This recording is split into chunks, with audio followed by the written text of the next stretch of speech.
نحمده نصلي ونسلم على رسوله الكريم اما بعد فاعوذ بالله من الشیطان الرجیم بسم اللہ الرحمن الرحیم اتم الحج والعمرة للہ صدق اللہ العظیم۔ کچھ دنوں کے اندر حرمین کی طرف انشاءاللہ روانگی شروع ہو جائے گی۔ اللہ رب العزت یہ سعادت ہر کسی کو نصیب فرمائے اور بار بار نصیب فرمائے۔ نبی علیہ السلام نے فرمایا میری امت کی سیاحت وہ حج اور عمرہ ہے، اور آپ نے فرمایا جو کثرت سے حج اور عمرہ کرے گا اللہ اس کو فقر سے نجات دلائیں گے، وہ فقیر نہیں ہوگا۔ کثرت سے حج اور عمرہ کرنے والے کو اللہ غنی فرماتے ہیں۔ سیکولر یا لبرل طبقہ اس انداز سے ذہن سازی کرتا ہے جی بھائی قربانی کرنے سے بہتر ہے کسی کی کیا کر لیں، کسی کی مدد کر لیں۔ حج کرنے سے بہتر ہے کسی کی مدد کر لیں۔ اگر میں یہ کہوں نا آج اگر ہم جمعہ نہ پڑھائیں، صرف اس مسجد میں جتنے نمازی ہیں ان نمازیوں کے سارے موبائل اکٹھے کریں اور موبائل اکٹھے کر کے پھر ان کی طیب صاحب کو گئے آرے کی قیمت لگائیں، تو مجھے امید ہے کہ انشاءاللہ ہمارے 60-70 لاکھ روپیہ بن جائے گا یہاں سے۔ ایسا ہوگا یا نہیں ہوگا؟ او بھائی قیمتی موبائل سے بہتر ہے بٹنوں والا موبائل لے لو، ضرورت پوری ہو جائے گی، غریب کی مدد کر لو۔ اب خود تو 2.5 لاکھ کا موبائل رکھا ہوا ہے اور گاڑی کتنی ہے جی؟ برانڈڈ گاڑی ہے۔ یہ آج کل یہ ٹرینڈ چل رہا ہے نا، گاڑی بھی کون سی لینی ہے؟ برانڈڈ لینی ہے، نیا ماڈل جو آ رہا ہے وہ لینا ہے، اور گھڑی بھی برانڈڈ پہننی ہے، پرفیوم بھی برانڈڈ استعمال کرنا ہے، اور واسکٹ کوٹ اور پتہ نہیں کیا کیا چیزیں اب آ گئی ہیں وہ تو برانڈڈ استعمال کرنی ہے۔ نہیں، ان کے بارے میں تو یہ خیال نہیں آتا چلو چپل موچی بازار سے جا کر خرید لیں، ہے جی۔ گھڑی جو باہر بیٹھے ہوئے ہیں گھڑی وقت ہی دیکھنا ہے نا، وہاں سے ہم خرید لیں، اور اس سے اضافی پیسے جو ہیں اس کی کیا کریں، کسی غریب کی مدد کر لیں، کسی بچی کی شادی کرا لیں۔ مجھے بتاؤ 2.5 لاکھ کا موبائل ہے اور آپ اگر 20,000 کا کم سے کم 20,000 کا لے لیں اور آپ 2,30,000 کسی بچی کو دیں تو بتاؤ وہ عزت سے اس کی رخصتی ہو جائے گی نہیں ہو جائے گی؟ اب اس کو اس طرف لے کر جانا، اب جو چیز اللہ نے فرض عین کی ہوئی ہے۔ اور میں آپ کو ایک اور بات بتاؤں، ہم نے اپنی آنکھوں سے دیکھا ہے الحمدللہ، جو لوگ جن کو اللہ نے مال دیا ہے اور مال دینے کے بعد وہ حج کر رہے ہیں عمرے کا، انہی لوگوں کو بھی ہم نے صدقہ اور خیرات کرتے بھی دیکھا ہے۔ وہی لوگ صدقہ اور خیرات بھی کرتے ہیں، اور جس نے صدقہ اور خیرات نہ کرنا ہو نا، پھر میرے محترم دوستوں اور بزرگوں وہ کیا کرتا ہے؟ اعتراض تلاش کرتا ہے۔ جن کے اوپر اللہ نے حج فرض کیا ہوا ہے وہ فرمایا، حضور نے فرمایا اگر حج فرض کے باوجود اس نے حج نہیں کیا پھر میری کوئی ذمہ داری نہیں ہے، چاہے وہ یہودی ہو کر مرے یا عیسائی ہو کر مرے۔ اب آپ خود دیکھ لیں کتنی بڑی وعید ہے اس کے اوپر کہ حج فرض ہے، اس کے باوجود وہ حج نہیں کر رہا، تو فرمایا کہ اب اس کا ایمان اور اس کی موت کس حالت میں آتی ہے؟ یہودیت کی حالت میں آتی ہے، عیسائیت کی حالت، آمنہ کا لال سے بری ہے۔ اس لیے میرے محترم دوستو جن کے اوپر حج بیت اللہ فرض ہے وہ انشاءاللہ نیت کریں، اللہ رب العزت کے خزانوں پہ یقین رکھتے ہوئے انشاءاللہ ہم حج کریں گے، اور انشاءاللہ اللہ کے توفیق دے تو بار بار کریں انشاءاللہ۔ تو بہرحال میرے محترم دوستو اور بزرگوں، جو لوگ حجاج کرام اس سفر پہ روانہ ہو رہے ہیں، مبارک سفر ہے، بابا برکت سفر ہے۔ ایک ہے میرے محترم دوستو ظاہری اعتبار سے، آج سے آپ 70 سال پیچھے چلے جائیں، ملک پاکستان کے بننے سے پہلے اس وقت حجاج کرام جاتے تھے، رمضان سے پہلے سفر ہوتا تھا اور بحری جہاز کا سفر ہوتا تھا، اور راستے میں طوفان، سمندری طوفان آ جاتا تو جہاز کھڑا رہتا، کہیں 2 ہفتے کھڑا ہے کہیں 3 ہفتے کھڑا ہے، طوفان رکتا، طوفان تھمتا، پھر بحری جہاز آگے جاتا، پھر گرمی کے تھپیڑے اور پھر جہاز کی اپنی گرمی۔ اس انداز سے حجاج کرام سفر کرتے، اور سفر کرتے ہوئے جب جدہ پر پہنچتے، یہاں جب جہاز لنگر انداز ہوتا 3 دن تک اترنے کی اجازت نہیں ہوتی تھی، 3 دن تک چیک کیا جاتا کس کو کیا بیماری ہے، کس کو کیا بیماری ہے، اس کا علاج کیا جاتا، اور پھر جدہ پر اترا جاتا، اور پھر وہاں سے آگے کوئی کارپیٹڈ روڈ نہیں ہوتے تھے، کوئی ایئر کنڈیشن بسیں نہیں ہوتی تھی، پرخطر راستے ہوتے تھے، سنگلاخ پہاڑ ہوتے تھے، پہاڑوں پہ چڑھنا اور پھر اترنا۔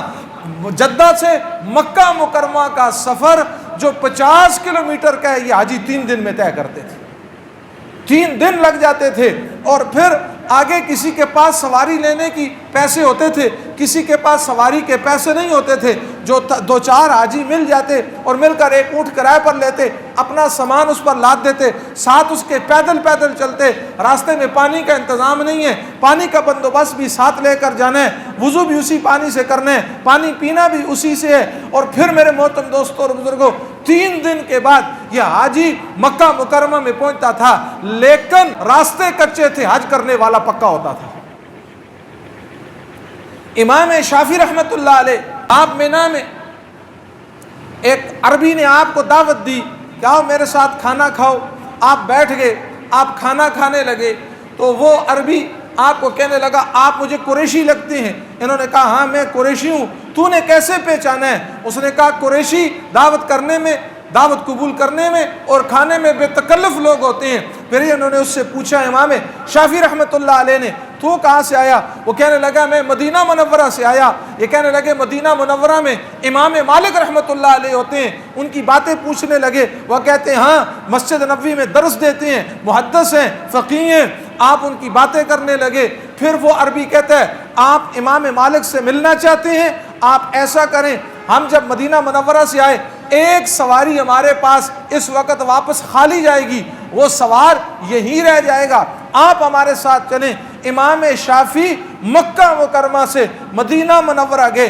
آپ کہتے ہیں یہ سفر 16 دنوں کا تھا، اور 16 دنوں میں آپ نے کہا میں نے 16 قرآن ختم کیے، 16 دنوں میں 16 قرآن ختم کیے۔ میرے محترم دوستوں اور بزرگوں، یہ کیفیات کا سفر ہوتا تھا، یہ محبت کا سفر ہوتا تھا، یہ عشق و مستی کا سفر ہوتا تھا۔ ہمارے پاکستان کے پرانے علماء میں سے تھے، آپ کے حالات میں لکھا ہے آپ جب حج پر گئے، آپ کہتے ہیں میں بیت اللہ کے سامنے بیٹھا، اور بیٹھ کر میں نے بیت اللہ کے سامنے پورا قرآن پڑھا، جو آیت خوشی کی آتی اس پہ اس کے مطابق دعا مانگتا، جو غمی کی آتی اس سے پناہ مانگتا، ہر آیت پہ دعا مانگتا۔ آپ کہتے ہیں میں نے اس انداز میں بیت اللہ کے سامنے پورا قرآن ختم کیا۔ اب بتائیں ان لوگوں کو نور کیوں نہ ملتا، ان لوگوں کو کیفیات کیوں نہ ملتی؟ امام سالم رحمۃ اللہ علیہ کے بارے میں آتا ہے آپ بیت اللہ کا طواف کر رہے ہیں، اور اس وقت کا بادشاہ حرم میں آیا، اس نے امام صاحب کو پہچان لیا، آپ طواف کر رہے تھے، طواف کے دوران اس بادشاہ نے امام صاحب سے پوچھا حضرت کوئی خدمت ہو تو مجھے بتائیں، میں آپ کی کوئی خدمت کروں؟ تو انہوں نے کہا کہ مجھے کوئی ضرورت نہیں ہے، میں کس جگہ پر آیا ہوں، میں جس جگہ پر آیا ہوں یہ اللہ کا گھر ہے، مجھے جو کچھ مانگنا ہوا تو اس گھر والے سے مانگ لوں گا۔ تو وہ بھی اب وہ انتظار میں تھا، حرم سے باہر جا کر کھڑا ہو گیا، امام صاحب نے طواف مکمل کیا۔ اس کے بعد جب آپ باہر نکلے اور جو اس نے باہر آپ کو روک کر کہا حضرت چلیں، وہاں تو طواف کر رہے تھے، اللہ کا گھر ہے، یہاں میرے لائق کوئی خدمت ہے تو مجھے بتائیں۔ آپ نے اسے کہا بتاؤ تجھ سے دین کے بارے میں سوال کروں یا دنیا کے بارے میں سوال کروں؟ تو وہ کہتا دین کے بارے میں تو آپ ہمارے امام ہیں، ہمیں کیا پتا دین کا، دنیا کے بارے میں سوال کریں۔ آپ نے فرمایا دنیا تو میں نے اس گھر والے سے وہاں نہیں مانگی، تجھ سے کیا مانگوں؟ دنیا تو میں نے اندر اس گھر والے سے یعنی خدا سے نہیں مانگی، اللہ سے نہیں مانگی، تجھ سے کیا مانگوں؟ اندر بنا ہوا تھا، اندر اللہ کی محبت اتری ہوئی تھی۔ اور آج کل یہاں سے بھی گھر سے بھی نکلے، ایئر کنڈیشن گاڑی ہے، پھر اسلام آباد ایئرپورٹ پر پہنچے، وہاں بھی ایئر کنڈیشن ایئرپورٹ ہے، پھر جس جہاز میں وہ بھی ایئر کنڈیشن ہے۔ اور اس سال تو آج اور آسان ہو گیا، پہلے تو یہاں بھی امیگریشن، پھر جدہ پہنچ گئے، پھر امیگریشن 4 گھنٹے لگ جاتے، 5 گھنٹے لگ جاتے، وہاں سے کلیئرنس ہوتی، پھر سامان کی کلیئرنس ہوتی، پھر وہاں سے باہر نکلتے۔ اور اب کل جو معاہدہ ہوا ہے اس میں یہیں پاکستان آپ کے ایئرپورٹ پر یہیں آپ کا امیگریشن، یہیں سارا کچھ ہو جائے گا۔ جدہ ایئرپورٹ پہ اتر کے آپ باہر جا کر سیدھا حرم چلے جائیں گے۔ چلیں، یہ بھی ایک سہولت ہے حاجیوں کے لیے۔ کوئی بوڑھے ہوتے تھے بیچارے جن کو نظام کا پتہ نہیں ہوتا تھا، عربی آتی نہیں تھی، ہمارے حاجیوں کا پاکستان والوں کو تو ویسے بھی اللہ ہی حافظ ہے۔ اور ہمارا حج کب ہوتا ہے؟ جب بابا کسی کا میدا نہیں رہتا، بالکل بوڑھا ہو چکا ہے، اور جب بوڑھا ہو چکا ہے کہتے ہیں اب کیا کرنا ہے، اب حج پر جاؤ۔ او بھائی حج تو جوانی کا ہے، جوانی میں اللہ کے سامنے رو رہا ہے، جوانی میں اللہ کے سامنے گڑ گڑا رہا ہے، جوانی میں اللہ کے سامنے آنسو بہا رہا ہے، بیت اللہ کی لذت کو پا رہا ہے۔ ٹھیک ہے، بڑھاپے میں بھی اللہ رب العزت توفیق دیں، بہت بڑی بات ہے، لیکن اللہ نے پیسہ دیا ہے میرے محترم دوستوں اور بزرگوں، اللہ سے توفیق کو مانگو، اللہ تو نے مال دیا ہے، اس مال کو راہ خدا میں لٹانے کی توفیق بھی دے، ورنہ یہ تو لگے گا کہیں کہاں لگ رہا ہے، کہیں کدھر لگ رہا ہے، کہیں کدھر لگ رہا ہے۔ کل پرسوں ایک ساتھی بات کر رہا تھا، ایک باب ہے، حالت اس کی دیکھ کے ہمیں بھی ترس آتا تھا، اور آ کر کہنے لگا جی 3 لاکھ روپے میں نے شادی میں ان پر لٹا دیے، وہ کیا کہتے ہیں اس کو جو ناچنے گانے والی ہوتی ہے۔ اب حالت یہ 3 لاکھ روپیہ وہ ان پہ لٹا کے آ رہا ہے اور خوشی سے بتا رہا ہے۔ اب یہ کدھر گیا مجھے بتاؤ نا، یہ حلال کے راستے میں یا حرام کے راستے میں؟ کیا نفع ملا؟ اب یہ 3 لاکھ تمہیں لبرل کو نظر نہیں آتا کہ بھائی جو 3 لاکھ اس نے یہاں لٹایا ہے، اس سے غریب کی مدد ہو سکتی تھی۔ مال تو لگے گا، لیکن مال دین پر لگ جائے، مال میرے محترم دوستوں دیندار لوگوں پر لگ جائے، راہ خدا میں لگ جائے، اس سے بڑا اور سستا سودا اور نہیں ہو سکتا۔ اس لیے بات عرض کرنے کا مقصد یہ، جو حجاج اکرام حج کے سفر پر جا رہے ہیں میرے محترم دوستو، یہ سفر باطن کا سفر ہے، یہ اندر کا سفر ہے، یہ کیفیات کو حاصل کرنے کا سفر ہے، اور ریا سے پاک ہو، عجب سے پاک ہو، شہرت سے پاک ہو۔ کس کے پاس جا رہے ہیں میرے محترم دوستوں اور بزرگوں؟ کہاں جا رہے ہیں؟ کس جگہ پہ جا رہے ہیں؟ کس ہستی کے گھر کے دیدار کے لیے جا رہے ہیں میرے محترم دوستوں؟ جو ساری انسانیت سے، ساری کائنات کی انسانیت سے جو رب محبت کرتا ہے، اس اللہ کو پانے کے لیے جا رہے ہیں، اس اللہ کو چاہنے کے لیے جا رہے ہیں۔ اور بارہا میں نے آپ کو یہ واقعہ سنایا کہ امریکہ کے وہ یہودی نوجوان، وہ یہودی جوڑا، وہ مرد اور عورت، وہ خاوند اور بیوی، جنہوں نے کسی سے پوچھا کہ آپ تو یہودی ہیں، ان کو نماز پڑھتے ہوئے دیکھا، دعائیں مانگتے ہوئے دیکھا، روتے ہوئے دیکھا، اوزاری کرتے ہوئے دیکھا، کہا تمہاری نماز، تمہارا ذکر، تمہارا سجدہ، تمہارا رکوع اتنا لمبا، اتنا رونے والا، تم کیسے مسلمان ہوئے؟ وہ خود کہا کرتے تھے ہمیں کسی انسان نے مسلمان نہیں کیا، ہمیں رب نے خود مسلمان کیا۔ کہ کیسے مسلمان ہوئے؟ امریکہ کا رہنے والا کہتے ہیں یہاں جس کمپنی میں کام کرتا تھا، اس کمپنی کو سعودی عرب کے اندر کوئی ٹھیکہ مل گیا، انہوں نے اپنے ملازمین کو کہا آپ میں سے جو جانا چاہے اس کو تنخواہ بھی ڈبل ملے گی، فیملی ویزا بھی ہوگا، مراحت بھی دی جائیں گی۔ اس خامد بیوی نے مشورہ کیا، وہاں درخواست دے دی ہم جانا چاہتے ہیں، یہ امریکہ سے سعودی عرب آگے اور وہاں کام کر رہے ہیں، ہر جمعرات کو یہ دیکھتے ہیں وہاں جمعے کو چھٹی ہوتی ہے، ہر جمعرات کو دیکھتے ہیں لوگ سفید کپڑوں میں لپٹے ہوئے، وہ احرام جو پہنا ہوا ہے، 2 چادریں ہیں، ہر ایک آدمی نے وہی چادر پہنی ہوئی ہے، اور زارو کتار، اور میرے محترم دوستوں کتار در کتار وہ ایک طرف جا رہے ہیں۔ یہ ان کو دیکھتے ہوئے کئی مہینے گزر گئے، پھر کسی مسلمان سے پوچھا یہ کیا بات ہے، یہ ایک لباس ہے، یہ ایک ہی طرح ہے، یہ کدھر جا رہے ہیں؟ ان کو اس لباس میں دیکھتے ہوئے ہمیں مزہ آتا ہے۔ تو اس مسلمان نے کہا یہاں ہمارے اللہ کا گھر ہے جس کو بیت اللہ کہتے ہیں، یہ اس کے عمرے کے لیے جاتے ہیں، اس کے دیدار کے لیے جاتے ہیں۔ اس یہودی نے کہا کیا میں بھی جا سکتا ہوں؟ مسلمان نے کہا نہیں، تو نہیں جا سکتا، حدود حرم میں مشرکین کا داخلہ منع ہے۔ اب اندر ایک تڑپ تھی، کوئی ہیلا ڈھونڈنے لگا چلا جاؤں، کوئی ہیلا تلاش کرنے لگا چلے جائیں، تو ترتیب یہ بنائی، سلوار قمیض پہنی، سر پہ ٹوپی رکھی، اور بیوی کو ایک دوپٹہ اڑایا اور چلے گئے مکہ کی طرف، جہاں پر حدود حرم شروع ہوتی ہے، جہاں شرطے ہوتے ہیں۔ جب ان کی گاڑی وہاں پہنچی، شرطوں کی ڈیوٹی کی تبدیلی کا وقت تھا، اللہ کی مدد دیکھیے، ان کی گاڑی وہاں سے آگے نکل گئی۔ اب جب یہاں وہ پہنچے، اترے، کسی سے پوچھا حرم کہاں ہے، بیت اللہ کہاں ہے، پوچھتے پوچھتے پوچھتے پوچھتے اندر گئے، مطاف میں پہنچے اور مطاف میں پہنچ کر جب یہاں کھڑے ہوئے، کھڑے ہونے کے بعد خاوند کی نگاہ بھی بیت اللہ پر، بیوی کی نگاہ بھی بیت اللہ پر۔ میرے محترم دوستو ذرا اس بات کو سوچو، یہ ہے کون لوگ؟ جو لوگ اللہ کی محبت سے آ رہی ہیں، جن کے دل پتھر دل ہیں، جن کے دل ویران دل ہیں، ہدایت کا نور جس دل میں نہیں ہے وہ دل اجڑا ہوا ہے، وہ سنگلاخ وادیاں ہیں، وہ بنجر زمین ہے، وہ دل نہیں ہے میرے محترم دوستو جس دل میں خدا نہیں ہے، جس دل میں اللہ کی محبت نہیں ہے، جس دل میں اللہ کی عظمت نہیں ہے۔ اب ان کو کیا پتا آمنہ کا لال کیا ہے، ان کو کیا پتا حضور کی عظمت کیا ہے، حضور کا مقام کیا ہے، حضور کی شان کیا ہے۔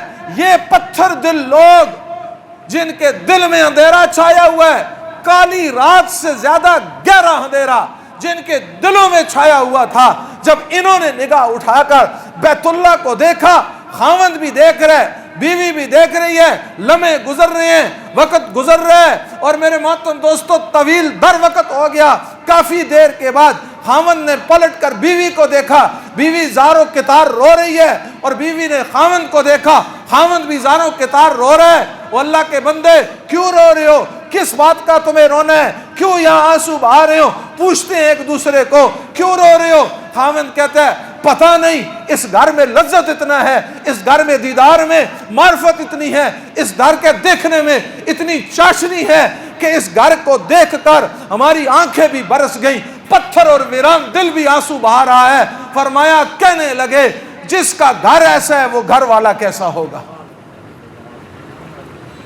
جو بیت اللہ والا ہے، جس کا گھر ایسا ہے، وہ خود بادشاہ کیسا ہوگا، وہ اللہ کیسا ہوگا، وَلَا تَأْخُذُهُ سِنَةٌ وَلَا نَوْمٌ کیسا ہوگا۔ پھر وہیں کسی سے پوچھا ہمیں کوئی رہبری کرو، رہنمائی کرو۔ الغرض میرے محترم دوستو یہ بیت اللہ کا دیدار ان کے اسلام میں داخل ہونے کا سبب بنا۔ آج ہم جاتے ہیں، حج بھی کر لیتے ہیں، بیت اللہ کو بھی دیکھ لیتے ہیں، مینا سے بھی ہو جاتے ہیں، مزدلفہ سے بھی ہو جاتے ہیں۔ فرمایا جیسے گیا تھا جب واپس آتا ہے پہلے سے بڑا ظالم بن جاتا ہے۔ جب واپس آتا ہے آ کر اپنی دکان پر بیٹھتا ہے، اپنی تجارت پر بیٹھتا ہے، پہلے سے زیادہ ظالم ہو کر پھر تجارت کرتا ہے، پہلے سے زیادہ سخت ہو کر تجارت کرتا ہے۔ لوگ ہم سے پوچھتے ہیں جی حاجی صاحب حج سے پہلے تو بڑے اچھے تھے، حج کے بعد ذرا اور سخت ہو گئے، معاملات میں ڈنڈی مارنے لگ گئے۔ تو حضور علیہ الصلوۃ والسلام نے فرمایا جس کا مفہوم ہے یہ بات یاد رکھو، جب حاجی حج کے لیے جاتا ہے تو جب وہاں جا کر دعا مانگتا ہے، اگر دنیا کی دعا مانگتا ہے اللہ اس کے دل پہ دنیا کی مہر لگا کر واپس کر دیتے ہیں، پھر کہتے ہیں جا تیرے لیے دنیا ہے۔ اور جب اللہ کو مانگتا ہے اور آخرت کو مانگتا ہے، حضور علیہ السلام کی محبت کو مانگتا ہے، دین کو مانگتا ہے، اللہ دین کی مہر لگا کر واپس کرتے ہیں۔ فرمایا تو نے دین مانگا ہے، دین تجھے تیرا رب دے گا، دنیا بھی تیرے قدموں میں آئے گی۔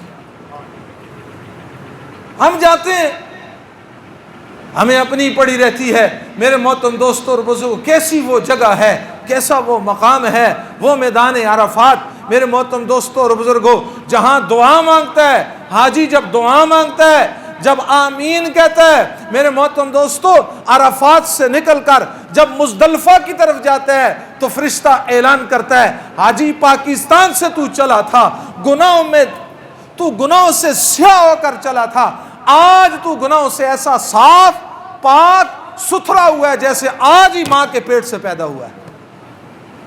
کتنا بڑا اعزاز، کتنا بڑا مقام۔ تو میرے محترم دوستوں اور بزرگوں جو لوگ حج بیت اللہ کی سعادت کے لیے جا رہے ہیں وہ انشاءاللہ نیت کریں ہم کیفیات والا حج کریں گے۔ امام حسن بصری رحمۃ اللہ علیہ بیت اللہ کا طواف کرے، کیفیات کا حج کیا ہوتا ہے؟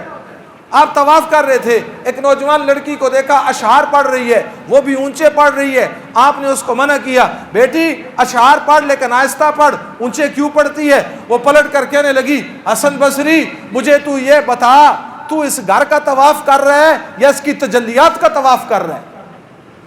حسن بصری رحمۃ اللہ علیہ نے فرمایا میں تو اس گھر کا طواف کر رہا ہوں۔ کہتے اس بچی نے مجھے کہا پتھر دل پتھروں کا طواف کرتے ہیں، زندہ دل مولا کی تجلیات کا طواف کرتے ہیں۔ یہ عارفانہ آج ہے. یہ کیا ہے؟ یہ عارفانہ آج ہے. لباس کو اتار رہا ہے اور احرام باندھ رہا ہے. فرمایا لباس اتار رہا ہے, لباس اتارتے وقت یہ نیت کرے ربا یہ لباس نہیں اتار رہا, میں آج کے بعد نافرمانی کا لباس اتار رہا ہوں, گناہ کا لباس اتار رہا ہوں.